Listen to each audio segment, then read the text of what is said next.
So when we think of call offs, it's very easy to say, like, it's a simple process, right? You call off, information shared, you're not going to be here.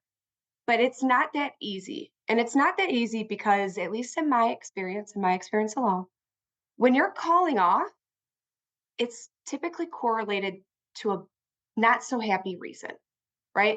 I'm calling off because a child's sick. I'm calling off because a parent needs help. I have a flat tire. Majority of our call offs are not, I'm calling off because I'm going to go spend the weekend at the beach, right? And so when you consider that, there's a lot of emotion. It's a lot of emotion that's involved in the call off process. There's a lot of emotion that's involved in the call off process for the employee. There's a lot of emotion that's involved in the call off process for HR when the employee returns and they have to have that conversation with the employee of why they were absent and the ramifications potentially of them, not being there.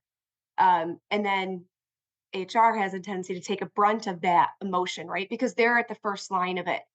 And so when you say, like, the most difficult process of that antiquated system, I think, is the fact that it doesn't allow for the emotional complexities that are involved in calling off, because we don't want to talk to somebody when we're in a bad mood, right?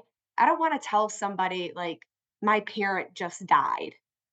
I don't want to tell somebody my kid, got in trouble at school or they're sick. I want to be able to just have it go in and not have to deal with the human and have it as automated as I can.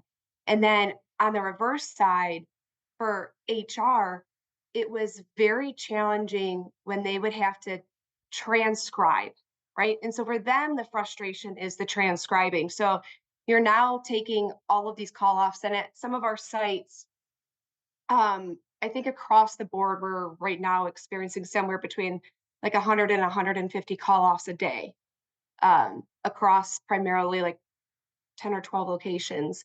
But when HR is having to transcribe all of those, right? And it's a very antiquated, and they know it's an old school system, and then they have an employee come up to them that's emotionally charged. That's what I think was the most challenging, is that you couldn't remove any of the negative feeling that comes around calling off that nobody really talks about.